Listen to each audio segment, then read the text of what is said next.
Buenas tardes a todos y a todas. Esta es una nueva emisión del programa de la FCM del Cono Sur, Trabajadores y Trabajadoras del Mundo en tiempos, un programa con clase, perdón, en el ciclo Trabajadores y Trabajadoras del Mundo en tiempos de pandemia. Bueno, les decía, hoy tenemos un compañero en esta quinta entrevista que es el Tano Catalano, compañero, todos lo conocen y todas las conocen, y si no, les cuento un poco. El Tano es el compañero secretario general de ATE Capital, organización que pertenece a la Federación Sindical Mundial.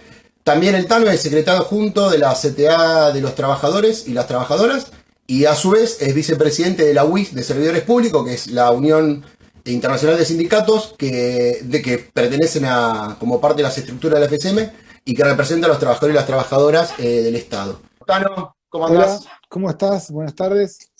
Buenas tardes, Tano. Justo estábamos haciendo la presentación y saludando a los compañeros que están acá. Me encanta el fondo que tenés, Tano. Traído de Bolivia, así que este es el cuarto de la resistencia. Bien ahí, me encanta eso. Y ahí veo el pañuelo de las madres. La verdad que Todo. bien, Tano. Bueno, pues ahí recién hacíamos un poquito la introducción y como, bueno, este programa es Trabajador en el Mundo en tiempos de pandemia, pero es un ciclo que intenta generar discusiones, charla entre compañeros y compañeras para entender un poco la realidad en la que estamos. Recién arrancamos, yo te hacía mención a la bandera que tenés atrás, estamos en una región que convulsionada, pero la otra vez decíamos que está convulsionada, no desde la pandemia, tal vez la pandemia cristalizó algunas cuestiones, pero que viene con un proceso de lucha por un lado y de una reacción por parte de la derecha que es para tener en cuenta, y creo que la máxima expresión de eso es lo que pasó en Bolivia. Comentábamos hace unos días que, bueno, vos sos un militante de muchos frentes y, bueno, en uno de esos frentes tenés una mirada internacionalista de las cuestiones, has estado en Bolivia, has participado, la has pasado mal porque no sabemos que te han maltratado, pero lo que quiero decir es que le pusiste el cuerpo a toda esta causa que te planteaba. La pregunta, no pregunta, sino para que nos pueda contar cómo ves vos la región y en especial la situación de Bolivia, teniendo en cuenta todos los acontecimientos que se vienen dando, con un proceso de resistencia formidable por parte del pueblo y de los trabajadores y trabajadoras bolivianos. Mira, la región está para mí en una etapa de mucha transformación, mucho debate y de mucha confusión. Me parece que hay dos países que vienen con mucha claridad histórica, que son Cuba y Venezuela, en donde pudieron sostener de alguna manera y con muchas dificultades las embestidas de los yanquis para tratar de transformar la realidad de sus pueblos. México hoy tiene un presidente que tiene un perfil mucho más cercano a lo que nosotros queríamos como presidente dentro de lo que fuera el UNASUR o el Parlasur, todo lo que era la unidad latinoamericana.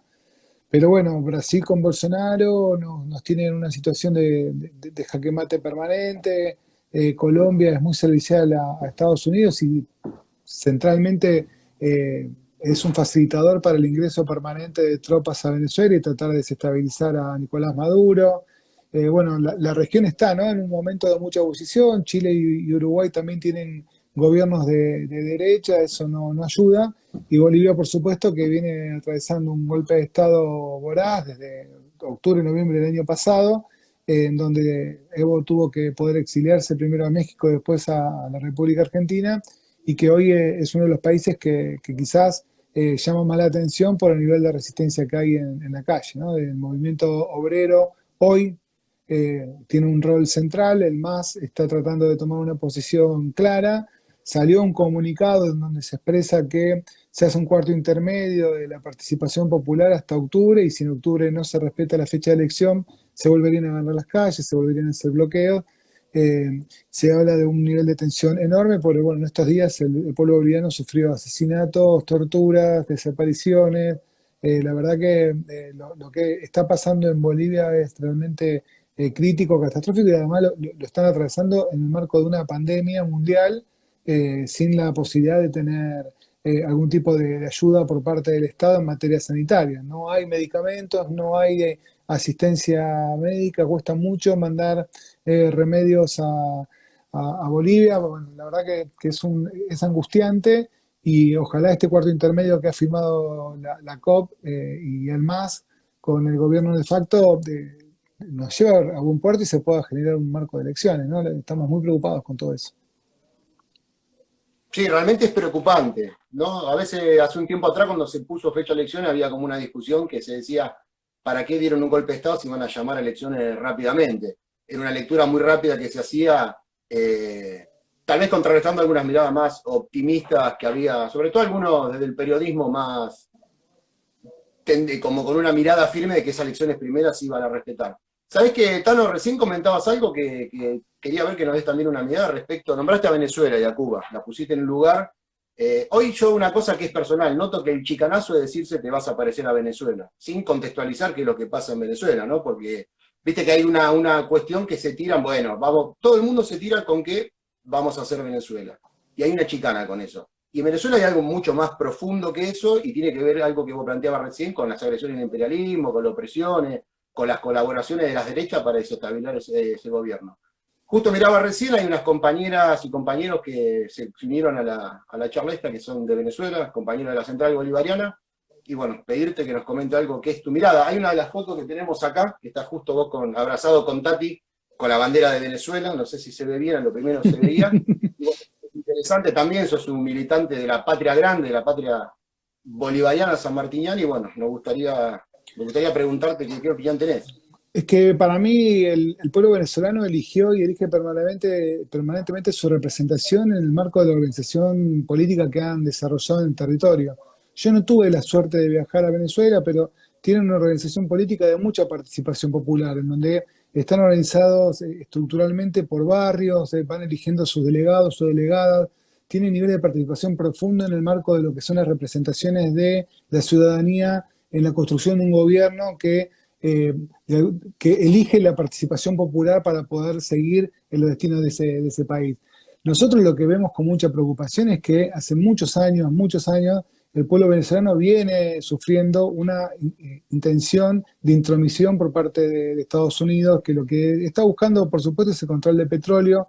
Nadie es ajeno a eso, todo el mundo lo sabe. Hay series, hay películas que se están llevando adelante hoy en base justamente a contar el relato de por qué Venezuela termina siendo una potencia que le preocupa a Estados Unidos y le preocupa justamente por la base de petróleo que tiene, el saqueo que intenta hacer el pueblo de Estados Unidos sobre ese país, lo que hace justamente es intentar permanentemente romper la institucionalidad de Nicolás Maduro, lo hicieron con Chávez. Me parece que nosotros deberíamos poder ser muy respetuosos de la construcción que ese pueblo ha hecho, de la madurez política que han tenido. Es difícil estar bloqueado económicamente, es difícil estar intervenido políticamente, es difícil tener una derecha movilizada permanentemente y vos pasándolo para el culo y así todo bancando un proyecto político, que es lo que está haciendo la mayoría del pueblo venezolano. Están soportando una tensión internacional de manera permanente y yo me saco el sombrero. A mí cuando me dicen, vos te querés parecer a Venezuela, y a mí me encantaría que nosotros tengamos un nivel de profundidad política, social, en donde nuestro pueblo pueda elegir organizarse para sostener un proyecto político, ¿no? Es decir, cuando uno mira las milicias organizadas en Venezuela, las milicias organizadas en Cuba, ¿y por qué están? Están para defender un proyecto político de país, están para defender una idea de gobierno, están para defender la soberanía de esa, de esa patria, ¿no? Todo lo contrario a lo que nos pasa a nosotros acá. Si vos tenés una derecha que insiste en que lo peor que te puede pasar es encontrar herramientas de organización que te permitan tener igualdad de derechos. Bueno, no hay que tener miedo a querer sentirse parte de la patria grande, hay que poder admirar la madurez política que tienen los compañeros en Venezuela y las compañeras en Venezuela, como en los países donde se resiste al imperialismo yanqui. Lamentablemente en Argentina hay una necesidad imperiosa de vivir mirando el norte, ¿no? Les duele vivir mirando el sur y eso genera en nuestro pueblo una situación de mucha incomodidad, porque además somos una mayoría, bueno, yo soy nieto de europeos, pero somos una mayoría latina, morena, pobre, y no puede ser que vivamos todo el tiempo pendiente de los rubios que vienen a tratar de imponer una forma de dominio sobre la tierra, ¿no? Entonces, no puede ser que sea mucho más digno un Lewin que se queda con las tierras del sur y que acomoda con guita a 20 familias a tratar de pelear por la soberanía del pueblo, ¿no? El tipo tiene todos sus lagos atrapados, el paso con Chile, no tenés forma vos de entrar ahí, te cagan a tiro, te reprimen, ¿Y la soberanía dónde está? La gente dice, no, yo prefiero que lo tenga un extranjero a que esto sea parte de los pueblos originarios. ¿Por qué? O sea, ¿cuál sería el daño que alguien que es nativo de acá pueda ser propietario de sus tierras y las pueda disfrutar y las pueda explotar? Bueno, todo esto lo que nosotros teníamos que poder discutir en Latinoamérica, poner en valor el sentido de nuestra pertenencia. Nuestra pertenencia no tiene que ver con el norte, sino que nuestra pertenencia tiene que ver con el sur y poder agarrar lo mejor de eso, ¿no? Que nos cuesta un montón. Sí, sí, la verdad que está bueno lo que planteás, y vos ibas hablando y yo venía recordando que estos días, viste que en el tema del dato, digo, ¿no? Acá en el pueblo latinoamericano y sobre el pueblo argentino, una larga historia de lucha y de resistencia que a veces nos cuesta como retomar esas raíces. Viste que hace unos días bajó el Paraná y se encontraron parte de las cadenas de la Vuelta Obligado. Digo, eso marca una hazaña, un ingenio popular, que hay un montón digo, de bagaje de contenido histórico y de herramientas que nos permiten pensarnos que tenemos capacidad de ser osados y avanzar en esos procesos que planteabas recién. ¿Sabes, Tano, que una cosa que planteabas con el tema de las derechas y los embates? Vos sos secretario general de los trabajadores y trabajadoras del Estado de Capital, y seguramente tenés mucho para contar de esos embates, de esas locuras que a veces plantean, de esas locuras que están haciendo. Recién hablabas del tema hablábamos del tema de Bolivia, y no pude evitar pensar la situación que se vive en Jujuy, digamos, que se está viendo actualmente, que está pegado, que hay un montón de cuestiones, planteos, que había un discurso de esa derecha que decía que estaba todo resuelto, de hecho ponía a la provincia, se abrió para jugar propuesta para jugar al fútbol, bueno, un montón de cuestiones. Pero lo que te quería preguntar es que nos cuentes un poco cuál es la situación de los trabajadores del Estado, y ustedes son en gran parte la primera línea, digo, de esta cuestión que estamos viviendo que tiene que ver con la pandemia, y por otro lado, cómo viven esos embates de esa derecha, que no es distinta, tiene matices, digo, ¿no? Pero es parte de esa derecha que está coordinando cada vez más en toda la región. Sí, a ver, nosotros tenemos lo complejo de que el empleo público es nacional, provincial o municipal, y de acuerdo a donde labures, sos trabajador de primera, de segunda y de tercera. Y de acuerdo a donde trabajes también sos de primera, segunda y de tercera, porque sos laburante nacional y te toca un edificio como el mío, un Ministerio de Desarrollo Social, sos los trabajadores pobres. Si te toca la FIP, sos un trabajador que tuviste una suerte enorme en el mundo por entrar a laburar a la FIP, ¿no? Son salarios totalmente distintos, no hay una relación directa. Eso es un problema. No se pensó el Estado en un diseño de justicia social y en un diseño de paridad ni de equidad salarial, igual tarea, igual salario, sino que el Estado está pensado en el marco de lo que es el liberalismo, ¿no? Los organismos de recaudación, los que cobran impuestos, son los que los trabajadores ganan más guita. Los organismos que hacemos asistencia directa, cárceles de pibes, de pibas, hogares de adultos mayores, hogares de niños y niñas, los que estamos en la trinchera, con la población en estado de mayor vulnerabilidad, somos los que menos ganamos. Los títulos son de 5 años los dos, ¿no? O sea, un profesional de la fila estudió 5 años, un trabajador social estudió 5 años. Para el Estado no vale lo mismo. Y eso es parte de lo que uno tendría que poder razonar y referenciar. Si sos el trabajador provincial, ganas menos que un trabajador nacional, y si sos municipal, estás en una situación de pobreza extrema. No hay municipios en el país que puedan tener trabajadores y trabajadoras que tengan un salario de dignidad, porque dependen estructuralmente de lo que recauda el municipio, y cada municipio, de acuerdo a su recaudación, puede establecer un criterio salarial. Si es muy difícil ser empleado público, muchas veces hacemos las mismas tareas, los nacionales, los provinciales y los municipales, pero no hay una lógica salarial que pueda contener esa situación. Nosotros venimos discutiendo mucho la necesidad de que haya una paritaria nacional. Como existe la paritaria nacional docente, debería existir una paritaria nacional municipal, para poder establecer un piso mínimo en donde nuestras compañeras y compañeros puedan tener un salario, por lo menos que esté acorde a la canasta básica. No existe eso. Estamos pensando en salarios de 12.000 o 14.000 pesos por una Claro. tarea de entre 6 y 8 horas diarias, tareas esenciales, compañeros y compañeras que laburan a full y con el COVID-19 y que no tienen ese reconocimiento, y que es parte de lo que hay que pensar, ¿no? Hoy, si el Estado es la herramienta de transformación de la que habla Alberto, y yo le creo, nosotros tenemos que poder trabajar para que toda esa definición categórica se vea de alguna manera reconocida en poder jerarquizar el rol del empleado público. En el país se lo ve de una manera muy hostil. Todos los gobiernos liberales ven en el Estado un problema, piensan que el Estado solamente debe existir para poder garantizar que los sectores de dominación puedan hacer negocios con el Estado, y en eso no hace falta que haya empleados ni empleadas, porque vivirían ellos de la obra pública Y nosotros pensamos que esa herramienta de transformación es la que puede generar a través de inserción territorial distintas transformaciones, ¿no? Ya lo vivimos con Perón, lo volvimos a vivir ahora con Néstor y con Cristina. Espero que la gente no se haya olvidado que lo que pasaron 4 años de macrismo, porque estamos pagando hoy 4 años de Mauricio Macri, con el cierre de los ministerios, cierre de los hospitales, baja de presupuestos en los organismos públicos, 35.000 trabajadores públicos nacionales menos, y un 40% menos de masa salarial.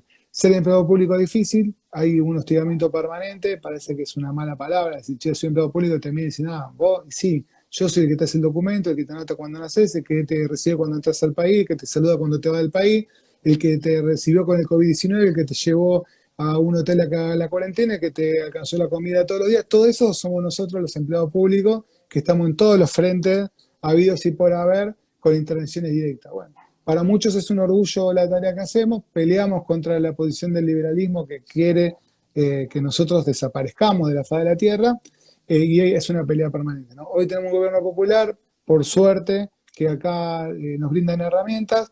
Si vos vas a la provincia de Jujuy, ser empleado público es una cruz, porque vos tenés un gobernador que odia a los empleados públicos, que odia al pueblo boliviano. Sí, bueno, en Jujuy justamente hay un porcentaje muy alto del pueblo boliviano.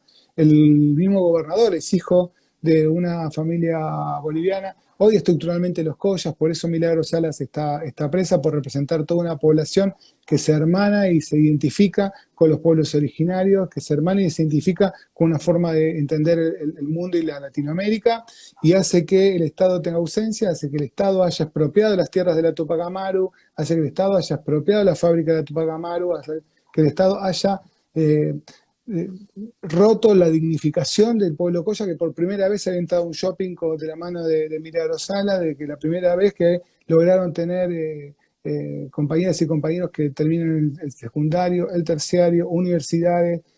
Bueno, todo eso es lo que te pasa cuando tenés un gobierno gorila como el de Morales, que niega su propia identidad, que niega la identidad del pueblo jujeño, que odia estructuralmente al pueblo que él representa, y que, bueno, no, a los empleados públicos los tiene en una situación de pobreza extrema, ¿no? Entonces, son definiciones categóricas cuando se asume. Nunca terminamos de entender por qué lo votan a Morales, pero tampoco entendemos por qué acá se vota a Lilita Carrió. Entonces, no hay que pensar que es un pueblo que no entiende. En todo caso, seremos muchos los pueblos que no entendemos por qué votamos de la manera que votamos.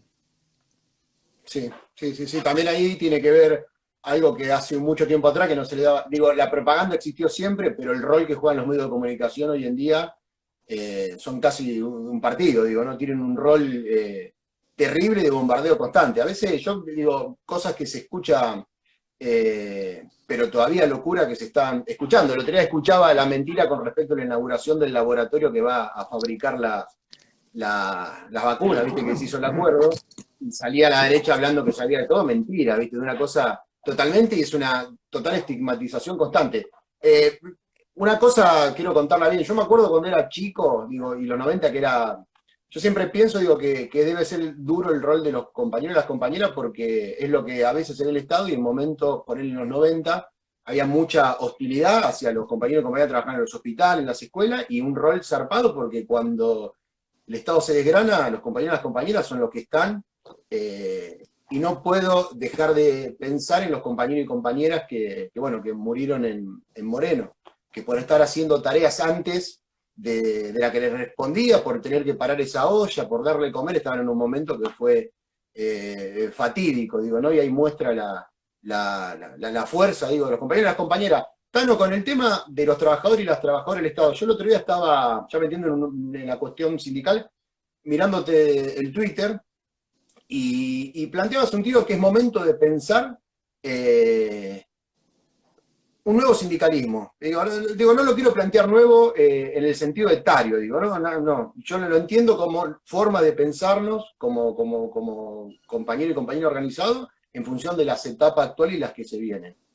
¿Cómo ves eso del rol del sindicalismo, el rol de las organizaciones sindicales en esta etapa, anterior a esto, y cómo lo ves ahora en este momento, y cómo crees que debe perfilarse hacia el futuro inmediato?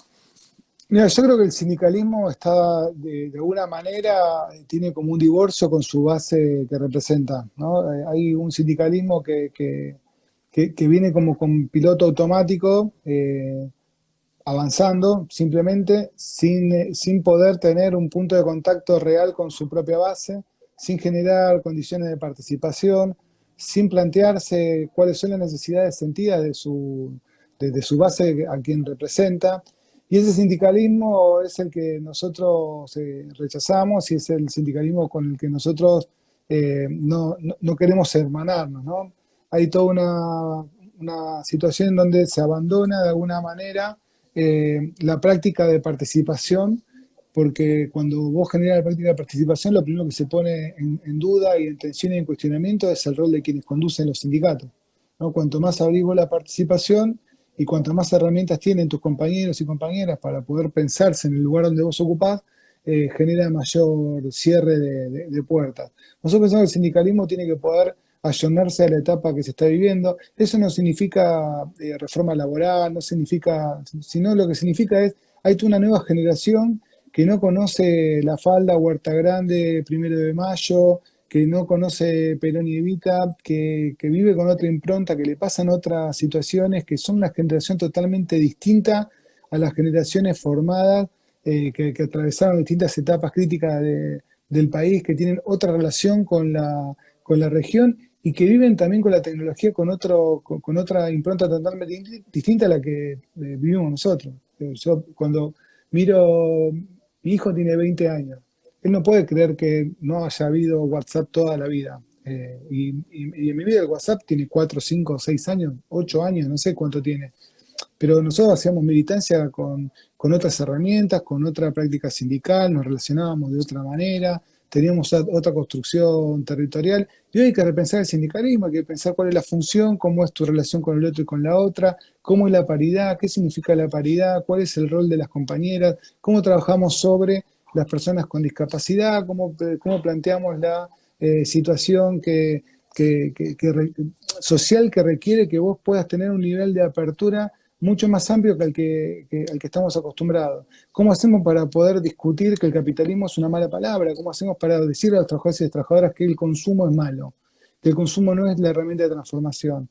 Entonces, todo esto es lo que los sindicatos no vienen haciendo, o una parte de los sindicatos no vienen haciendo, han cerrado sus puertas.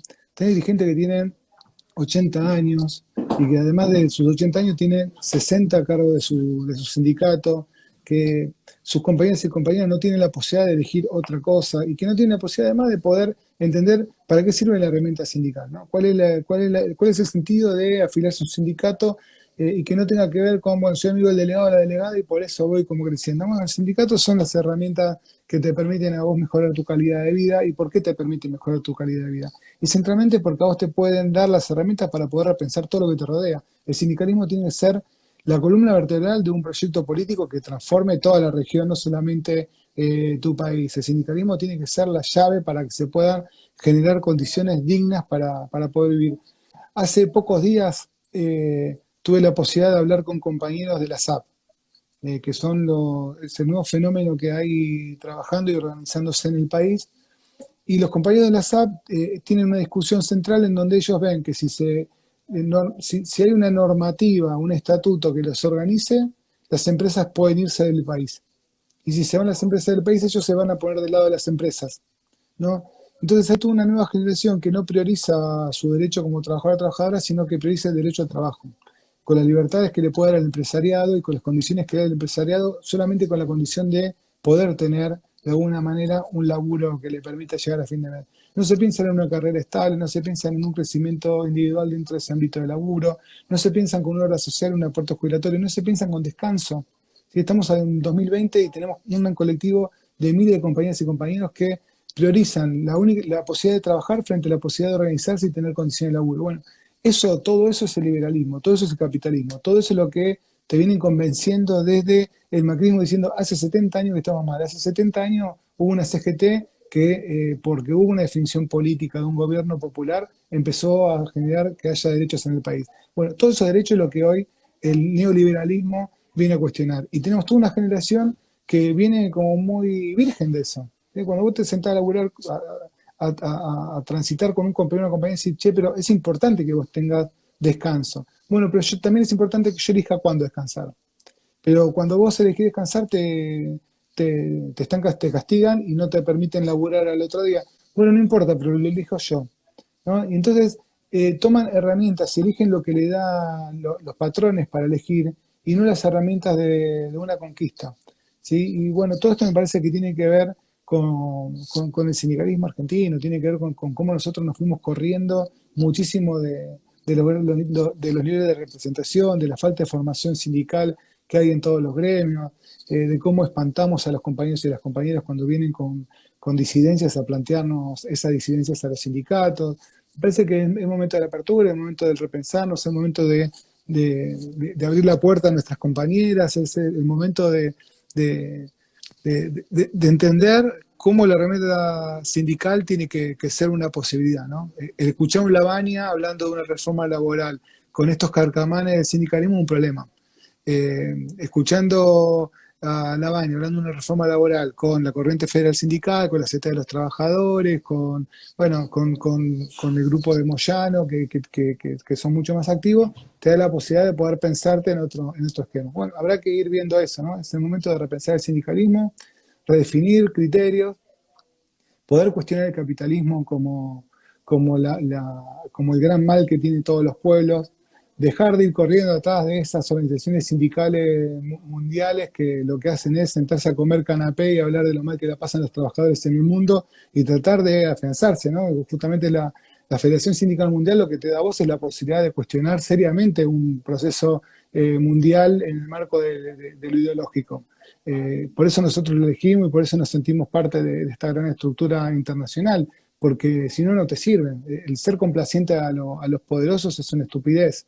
Y bueno, me parece que es eso, el sindicalismo nuevo tiene que hacerse lugar, ojalá que no aparezca después de que mueran estos viejos carcamanes, sino que pueda empezar a aparecer porque haya una impronta de participación, y en eso la política tiene que poder tener responsabilidad, tiene que poder insistir a sus cuadros militantes de que el sindicalismo es una de las grandes batallas que hay que dar para reestructurar y para participar y para involucrarse. La defensa de los puestos de trabajo hoy es central para, sobre todo, poder entender que se sale de una crisis en la que estamos si vos apostás a la reindustrialización, si apostás a la sustitución de importaciones, si vos apostás al mercado informal, vamos frito.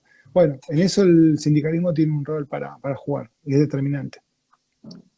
Sí, está interesante porque ahí lo último que decías que plantea que el rol del sindicalismo es discutir matriz productiva, discutir de comercio exterior, digo, meterse más en entender que solamente de la gremial no llegás a los objetivos, digo, tiene otra cuestión, un trasfondo ideológico y político, ¿no? Y ese accionar. Hay una parte que yo pensaba recién, ahí Kiki te manda salud y puso, si pensaba y te trasladaba una pregunta, que eso tiene que ver con la derrota cultural. Yo a veces pienso y digo, tal vez en los últimos tiempos es una duda y te lo planteo como parte de esa pregunta de Kiki, la batalla cultural, digo, se avanzó en muchas cosas. Yo algo que vos decías recién, creo que en un momento nos creímos como trabajador y trabajadora, digo, no todo, pero gran parte que el consumo era como el objetivo y consumíamos y bueno, hasta ahí estábamos, tal vez nos aburguesamos un poco.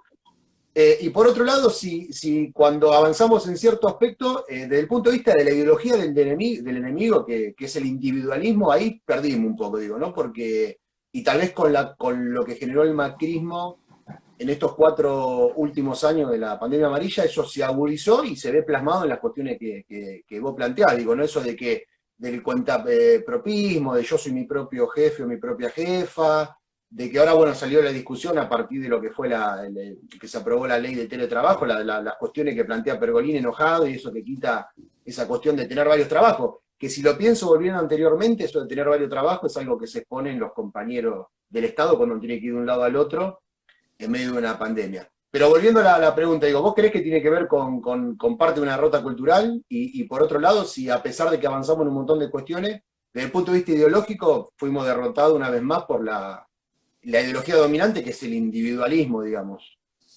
Sí, sí, porque además nosotros aceptamos reglas de juego que no las deberíamos haber aceptado. Una persona que vive en un barrio, en una situación de vulnerabilidad social, que, que se le generó la posibilidad de tener DirecTV, Netflix, una pantalla y aire acondicionado, sigue estando en la pobreza estructural. porque no logra romper con la situación de pobreza en la que se encuentra, ¿sí? Lo que te genera el consumo es que vos te quedás estancado en el lugar social donde vos quedaste, pero tenés comodidades. Nosotros tenemos que poder romper esa lógica, y ahí yo creo que tuvimos una derrota muy grande, que parte también de una de las grandes victorias, ¿no? O sea, también ser pobre y tener aire acondicionado está buenísimo, porque mereces descansar a la noche con aire acondicionado. Pero el tema es cómo se penetró en toda la comunidad de que lo importante era el consumo, ¿sí? Y a vos te convencieron de que vos eras otra cosa totalmente distinta y vivías de otra manera a través del consumo.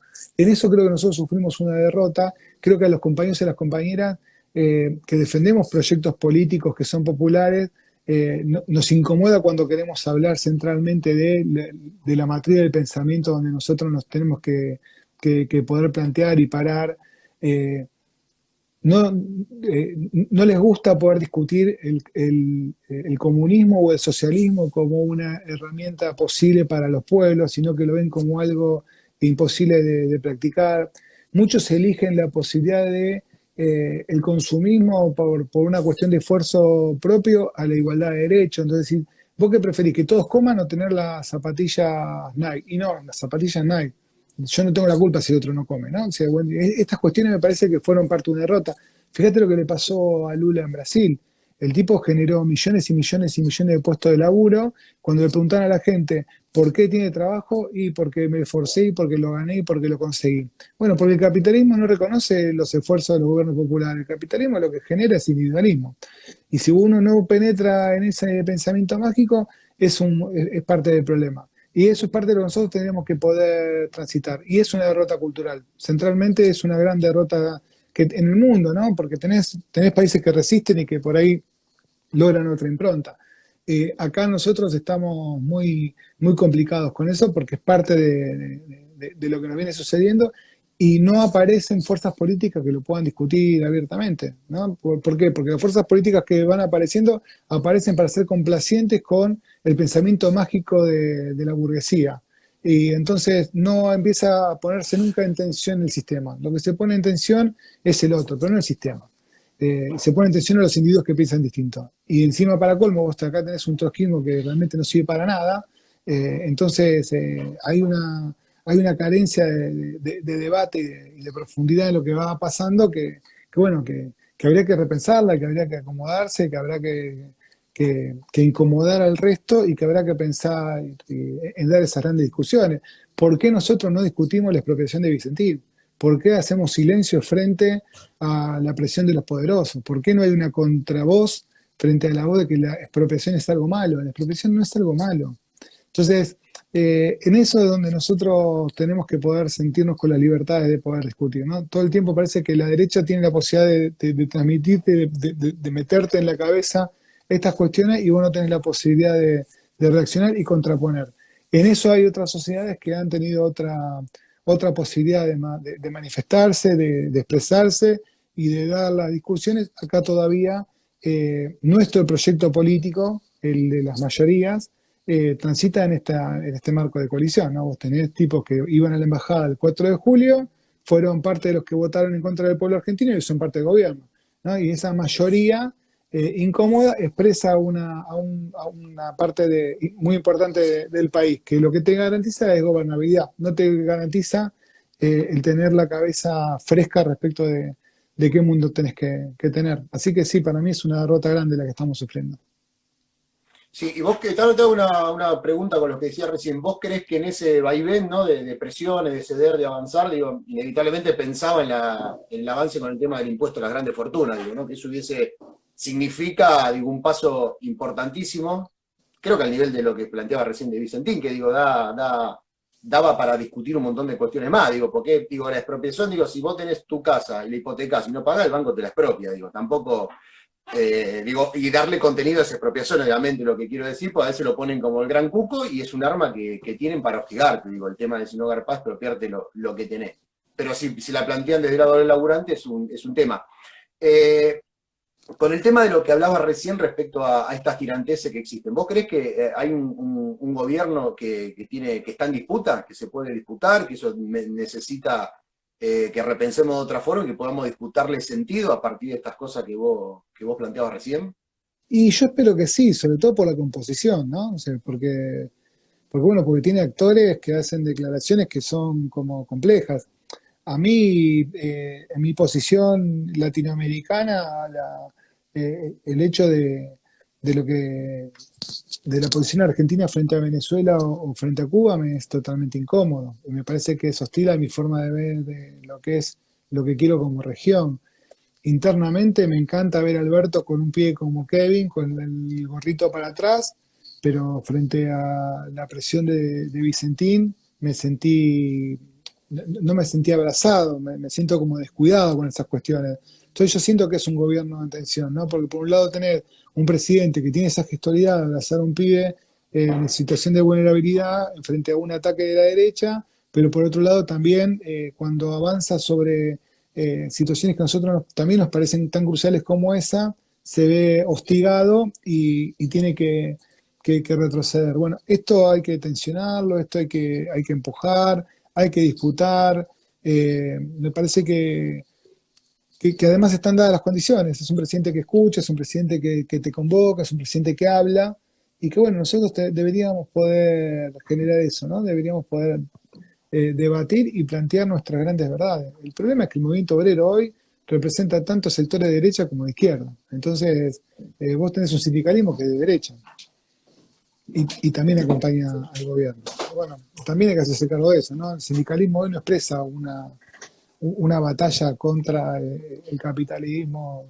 Eh, Muchos dirigentes sindicales militan para Cambiemos. Bueno, eso es parte de lo que hay que mirar. Y también muchos compañeros míos votaron a Mauricio Macri. No es que por mi posición política los afiliados de ATE, no, no. La gente en el cuarto oscuro hace lo que le parece mucho más importante respecto a su propia referencia histórica. Así que eso también es algo que hay que revisar. El movimiento obrero no genera conciencia política en los laburantes y eso también es parte de lo que hay que mirar, ¿no? Sí, sí, yo hablaba y pensaba, digo, no genera conciencia política y construye ideas erróneas. Digo, yo a veces veo el sindicato como el que vos representás, Ate, digo, los ves en la calle, militando, haciendo cosas, digo, bueno, ahora está la pandemia, digo, no, pero todo el tiempo comprometido y te das cuenta que es un sindicato como un lugar de lucha donde te formás, donde podés, y después ves otras organizaciones que son grandes mutuales, ¿viste? Que todo pasa por el recreo, el verano, y digo, eso es digo, obviamente que está bien que los trabajadores y las trabajadoras tengan hotel, puedan ir, porque es parte de lo que está buenísimo, pero no es un fin en sí mismo el sindicato mutual. Esto, ¿sabes? Porque te lo planteo metiéndome en la última gran pregunta, si se quiere, que va a dar para un ratito, que tiene que ver con algo que se habla que es la pospandemia, ¿viste? Sin hacer, obviamente, futurismo, hay un montón de cosas que día a día se van mejorando, pero visto desde el punto de vista de las tareas, digo, ¿no? De todo esto que se venía hablando de alguna manera, pero que lo que hizo la pandemia fue cristalizar un montón de cuestiones, digo, ¿no? Nos dimos cuenta que, por ejemplo, Estados Unidos, que tiene una capacidad bélica enorme, no tenía los respiradores que tenían orden. Vemos que los sistemas de salud de los países están destruidos, fruto de años y años de desastre capitalista y de gobiernos en las últimas décadas, digo, después bueno, digo, después de lo que fue esto de parte de la ruta cultural, que avanzaron sobre derechos, que avanzaron, hubo resistencia, hubo mucho avance, pero esto muestra que hay pueblos hermanos que la están pasando mal por cuestiones estructurales. Como te decía lo primero, digo, la pandemia no es que incitó nuevas cuestiones de las trabajadoras y las trabajadoras, sino que cristalizó un montón de cuestiones y no da elemento para tal vez para militar más, que hay que buscar otra alternativa, porque acá lo que está arriba también es la subsistencia de la misma de la misma especie arriba de la Tierra, digo, ¿no? Es un desastre hasta ecológico lo que se está haciendo, que es un tema muy complejo, pero ¿qué nos puedes contar con respecto a esto de cómo la ves la que viene? ¿Qué oportunidades nos da? Digo, siempre que hay crisis también hay una oportunidad de concretar un montón de cosas que planteaba, pero ¿cómo la ves vos? ¿Cómo la ves venir? A ver, yo lo que creo que por delante tenemos entre 6 y 9 meses muy crudos, muy difíciles, eh, que, que la pospandemia va a estar marcada por los niveles de tolerancia de nuestro pueblo respecto de estos meses que se vienen, porque la apertura que se está haciendo hoy al consumo para poder sostener de alguna manera fuentes de trabajo y la dinámica va a generar mucho más niveles de contagio y tenemos el sistema sanitario colapsado o al borde del colapso. Y eso hacia adelante va a generar transformaciones. No es lo mismo terminar la pandemia con, con cientos de miles de muertos que con miles de muertos, ¿no? O sea, todo eso es determinante en el marco de cómo avanzar. Este, este momento es un momento de mucha tensión en el marco de, bueno, cómo vamos a salir, si es a través de la obra pública, si es a través de más deuda, cómo pagar la deuda cuando haya que pagarla, qué va a pasar con el Fondo Monetario que todavía no llegamos a niveles de acuerdo, cuál fue la letra chica de los acuerdos que hicimos con los acreedores a pagar en esta negociación que hubo. Si se va a apostar por la ruleta financiera o se va a apostar por un mercado interno fuerte y qué implica eso. Me parece que es el momento de discutir seriamente con Alberto, con Cristina y poner arriba de la mesa cuáles son los grandes pasos que uno piensa que deberían dar o que deberíamos dar como nación. Y en eso para mí hay como una tensión que hay que llevarla al máximo. Para nosotros hay que recuperar las empresas energéticas por parte del Estado, porque deberíamos poder tener nosotros el control de esas empresas energéticas para poder trabajar con más soltura y más comodidad en la obra pública. Debería haber un sistema de crédito enorme para poder garantizar un plan de 2 millones, 3 millones, 4 millones de viviendas que genere empleo, que genere movilidad social. Bueno, habrá que cambiar también la población demográfica, habría que desconcentrar las grandes ciudades para hacer que la gente pueda empezar a vivir con otra territorialidad y tengamos otra impronta. Me parece ese momento de poder discutir absolutamente todo. Está justamente esa la posibilidad. Ahora, después de la pandemia puede ser que gane la derecha, o sea, puede ser que no se resista, puede ser todo. A mí me preocupa que en estos días la derecha salga a la calle y que eso no tenga un contrasentido, ¿no? Una contraposición. Me parece que hay cuestiones que las tenemos que ir viendo y que las que tenemos que ir trabajando. Yo quisiera ver eso. Y de hecho, hoy a la mañana hablaba con el viceministro de Salud de la provincia de Buenos Aires y decía, tenemos que vacunar 44 millones de personas. Tenemos 6 meses para preparar nuevos técnicos. Preparemos técnicos, agarremos a todos los empleados públicos que se animen a agarrar una jeringa y capacitémoslo para dar vacuna y que vacunar 44 millones de personas para poder lograr un sistema de, de- de movimiento social que lo tenemos hoy obturado por la pandemia, ¿no? Nosotros estamos permanentemente pensando en el día después. Al día que llegue la vacuna, ¿cómo lo hacemos? ¿Cómo haces para vacunar de un tirón a 4 millones de personas que son los que están en una situación de vulnerabilidad clínica? Bueno, digo, todo esto es parte de lo que estamos discutiendo, todo esto es lo que estamos poniendo arriba de la mesa, discutiendo el modelo de país, el modelo de región. Yo en eso confío que Alberto pueda pegarse mucho más a otros, no sé, a México, que es un país hermano con un gobierno afín. Después estamos rodeados por gobiernos gorila. Entonces, ¿a dónde va Alberto? ¿No? O sea, también está en una, una situación de mucha soledad. No es que Sí. mira para Chile y lo está recibiendo. En Chile están cagándose a cascotazo tratando de que haya una reforma constitucional, de que haya un gobierno popular, no lo logran. En Uruguay hubo amenaza de golpe de Estado si ganaba el gobierno popular por parte de los milicos y la gente votó con miedo y terminó votando a la derecha. Bolsonaro sigue firme a pesar de que el pueblo no lo quiere y el pueblo brasileño es un pueblo que aparentemente sabe esperar, no es que sale a ganar las calles, no, tiene otra impronta en la resistencia y la vive de otra manera. Bueno, todo esto me parece que hay que verlo y ver cómo se sale de conjunto, ¿no? Y en eso bueno, es importante ver las relaciones con los Estados Unidos, qué es lo que se quiere hacer. Y creo que va a ser determinante estos meses. La posición de Alberto va a marcar si estamos o no en condiciones de la sustitución de importaciones, si estamos o no en camino a una reindustrialización. Vamos a tensionar de manera amigable todo lo que se pueda para que sea el gobierno más popular que se pueda tener, sobre todo porque peleamos mucho para que se vaya Macri, para que esté este gobierno, Y bueno, hoy hay que tironear. Así como tironean los que van a la embajada de Estados Unidos a recibir órdenes, nosotros tenemos que tironear eh, y tratar de que el pueblo viva en las mejores condiciones posibles. Qué bueno, Tano, sí, un montón por lo que sí, por lo que te escuchaba y pensaba, digo, hay un futuro incierto con certeza, pero lo que queda abierto es que va a ser de lucha, digo, ¿no? De lucha por una cuestión o por otra, como salgamos parados de la pandemia y con mucha tela para cortar. Yo me quedé pensando y con esta te tiro la última y para que puedas vos, si querés tirar alguna cuestión más. En un momento planteaba, y esto sale en todos los programas, que tiene que ver con la falta de formación de los trabajadores y las trabajadoras. Y también algo que planteaba recién, de esto que también sale en los programas anteriores, de apropiarse de la nueva tecnología para avanzar.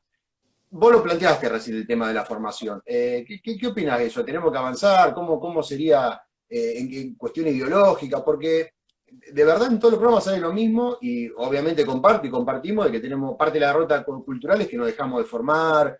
A veces creemos viste, que no sé, ese individualismo que a veces lo notamos en la formación, que creemos que sabemos todo, lo que tenemos, hicimos el que estudiamos alguna cosa, alguna escuelita sindical, y los otros compañeros la desprestigian porque esa estructura formativa no hace falta.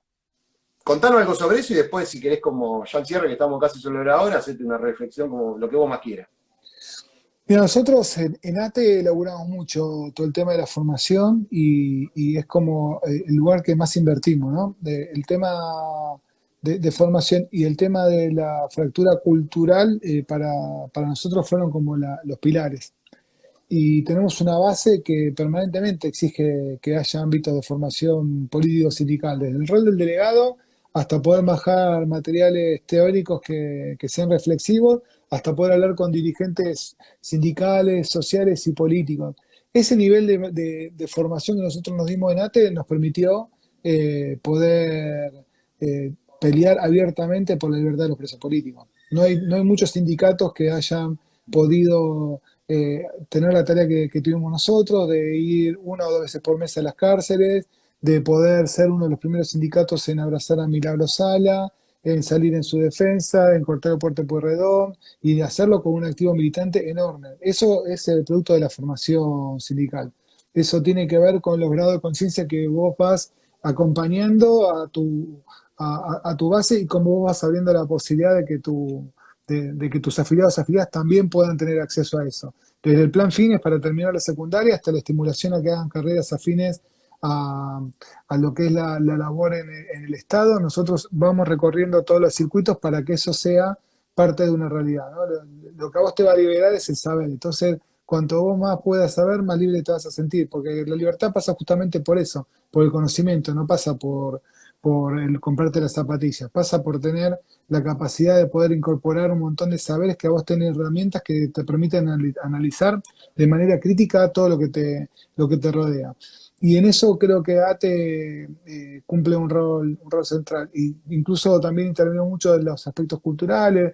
eh, y en esa formación, esa incorporación y en ese acompañar también lo nuevo, nosotros tenemos un trabajo muy, pero muy grande, de hecho, desde las áreas estratégicas, porque desde la formación nosotros encontramos que estuvimos muy flojos de papeles, desde lo que era las áreas de género hasta el área de discapacidad, el área de cultura. Bueno, el área de formación a nosotros nos abrió una nueva situación institucional que nos permitió ir acompañando procesos tan importantes como el proceso de nuestras compañeras, ¿no? Que fue creo que el proceso más importante de Argentina en materia de participación popular, de masividad, de transformación, de debates abiertos. Creo que lo han hecho las compañeras. Y en ese marco nosotros también, ¿no? Tuvimos que hacer cursos de masculinidad, trabajar para deconstruirnos, que nos cuesta un montón porque es mucho más fácil aferrarse a lo cultural que uno trae que tratar de interpretar la nueva situación y entender al otro como, o a la otra como un igual, incorporar el lenguaje. Bueno, todo esto es parte de lo que nosotros venimos haciendo, ¿no? De la formación, de entender cómo hablar a una persona que es discapacitada, desde que te digan, che, pero no se dice personas con capacidades especiales. Una persona con discapacidad tiene una discapacidad, no tiene una, si no es que porque le falta una pierna, tiene un superpoder, le falta una pierna, tiene una discapacidad, no es especial, tiene una discapacidad. Bueno, eso vos lo aprendés en el marco de la formación, no lo aprendés de otra manera, ¿no? Y qué importante hacerlo nosotros que trabajamos permanentemente en el Estado con personas de todo tipo, Bueno, lo mismo con el área de diversidad. Apareció un área de diversidad producto de una formación. Che, vos tenés que poder hablarle a las compañeras y a las compañeras que tienen una elección sexual totalmente distinta y que nosotros tenemos que poder expresarlos y expresarlas y expresarles que es lo que ellos y ellas necesitan. Bueno, cómo uno empieza también a poder no apegarse a la moda, sino apegarse a las transformaciones. Te apegas a las transformaciones en base a capital simbólico que viene sí o sí de la mano de una formación estructural, si no, no hay otra manera. No sirve, si vos no podés apropiarte de esto, no sirve repetir como un lorito hablar con la letra E si vos no te puedes apropiar de los conceptos por los cuales la letra E aparece, ¿no? Entonces, bueno, todo esto es parte de lo que nosotros venimos trabajando, todo esto es parte de lo que nosotros venimos insistiendo, todo esto es parte de lo que nosotros venimos peleando, queremos que todos los empleados y las empleadas públicas tengan título, queremos que puedan ser profesionales, pero porque queremos que el Estado sea profesional. Y para eso vos tenés que darle herramientas, insumos a tus compañeros y compañeras para que lo puedan hacer, sin importar el lugar de donde vinieron. Entonces, me parece que bueno, que nosotros en eso le damos un lugar exclusivo, ¿no? La formación es un lugar central y nos atrapa y nos parece justamente importantísimo que todos los sindicatos lo puedan hacer. Nosotros no tenemos escuelita de formación sindical, pero tenemos un área de formación que es una aplanadora, o sea, y que damos formación en todo el país y que colaboramos con nuestras compañeras y compañeros de todos lados, y eso marca la diferencia, ¿no? La marca cuando vos ves a tus delegados y delegadas que son cuadros integrales, que pueden hacer una asamblea, que se pueden enfrentar con la policía, o que pueden relatar el convenio colectivo de trabajo, o que pueden discutir por qué tenemos que pelear por la libertad de los presos políticos. Bueno, eso es parte de tener una formación en tu sindicato. Muchos compañeros también son críticos, o sea, no es que porque peleamos por los presos políticos todos los delegados y delegadas se sentían contenidos, pero entendieron que eran parte de la herramienta sindical el no dejar un compañero tirado en la cárcel, ¿no? Si vos vas a defender un proyecto de país y te toca, bueno, el sindicato tiene que ser parte de la discusión de la recuperación de ese compañero o de esa compañera. Todos esos debates nosotros lo damos porque tenemos un marco conceptual que nos ayuda a hacerlo. Así que creo que es importante que todos los sindicatos tengan esa apertura y que todos los sindicatos lo puedan llevar adelante. Nosotros con Sandra y Rubén tuvimos, que son los dos compañeros que murieron en Moreno, tuvimos como un golpe en la cabeza, ¿no? O sea, fueron a aprender la cocina y volaron por el aire. Bueno, las condiciones de laburo.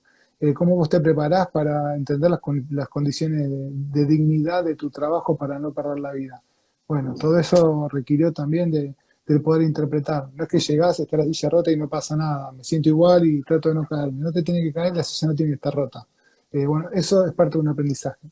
Y en eso nuestra área de formación, que la verdad que nos pone muy contentos de cómo la fuimos transitando y de cómo la vamos pensando, ¿no? Porque hay una transformación permanente y mucho más ahora con una pandemia. ¿Quién iba a pensar que iba a haber un sindicalismo que se tenía que acomodar a hacer un teletrabajo, tareas con barbijos, con máscaras, con guantes? Bueno, todo eso transformó de alguna manera la realidad de todo el pueblo argentino, del sindicalismo también. Así que en ese marco recontraplantados y con mucho nivel de debate y con mucho nivel de participación. A mí me gusta participar de las charlas que hay de formación sindical, siempre me toca hacer la apertura o me toca hacer el cierre y es un momento único, cuando vos te encontrás con el otro y le puedes transmitir, no un saber, sino una experiencia para que ellos puedan después tener la posibilidad de poder ir teniendo más herramientas a lo largo de su carrera sindical, me parece que es central, y uno además debería lograr que el sindicalismo que se practica y que muchos eligen que sea una práctica de toda su vida, sea lo más profesional posible. Que lo sea, que no sea el tránsito de decir sí, tenés razón, te acompaño, te manejo el auto, te espero afuera, levanto la mano, sino que sea justamente lo que interpele. Y bueno, para eso hay que darle muchas herramientas a nuestras compañeras y compañeros para que puedan ser parte de una transformación enorme. El sindicalismo tiene todo para hacerlo. Qué bueno, Tano, lo que nos decís, y bueno, un montón de cuestiones. Eso se ve, eso que vos planteás se ve, se nota y se nota en los compañeros con las capacidades de discusión y sobre todo, si no hacemos chistes que están en todos lados, ¿viste? Los compañeros de Capital, vos ves, están los compañeros en todos lados y las compañeras, y eso lo que acaba de contar es el trasfondo de eso que vemos en la calle, en un lugar de trabajo, y eso que para nosotros fue heroico cuando ganó el macrismo ahí por febrero, todo muy fresco, que enero, febrero, que convocaron, nos sopapearon a todos, vamos a la calle, y en febrero estábamos el sindicato del cuero, el sindicato juntos en la calle y combatiendo y peleando y poniendo la voz de los trabajadores y las trabajadoras y construyendo esa resistencia. Tano, se nos acaba el tiempo. Bueno, Te mando un abrazo enorme. Bueno, nos vamos a ver un poco más adelante porque está para seguirla y te agradezco que hayas estado acá en el programa y bueno, un gustazo, Tano. Un abrazo no, enorme. muchísimas gracias a vos. Nos vamos a ver pronto, ojalá en la calle para celebrar nuevas conquistas. Yo creo que nos merecemos eso. Hay que recuperar la calle. La calle no puede ser el lugar de la derecha, así que nosotros tenemos que ver de qué manera nos vamos repensando y nos organizamos para recuperarla y defender lo que creemos que hay que defender. A full, Tano. Nos Gracias. vemos. Saludos a todos los compañeros y las compañeras. Abrazo Igualmente. enorme. Chao, hijo, hasta luego. Hasta luego. Bueno, ahí estuvimos con el Tano Catalano, la quinta charla de Trabajador del Mundo, un programa con clase en el ciclo Trabajador del Mundo en tiempo de pandemia. Muy buena. La verdad que le entró a temas que son reales, que tenemos que cuestionarnos, que plantearnos, que tenemos que seguir pensándolo. Y el tema de la formación es algo a resaltar que sale en todos los programas y que bueno, ahí el Tano tiene un montón de cuestiones que son punta y algunas cuestiones para pensarse, para seguir replanteándonos, tomándolo todo lo bueno que tiene nuestra historia como trabajador y trabajadora y todo lo que hace falta incorporar para seguir avanzando en estas tareas que el Tano recién ha planteado. Se nos acaba el tiempo, le dejamos un abrazo enorme a todos los compañeros y a las compañeras. Esto fue una emisión más del programa de la Federación Sindical Mundial del Cono Sur, Trabajadores del Mundo. Un programa con clase, con este ciclo ya habitual de los viernes a las 7 de la tarde, Trabajadores del Mundo en tiempo de pandemia. Un saludo para todos y todas y nos vemos el próximo viernes por @un programa con clase. Chau.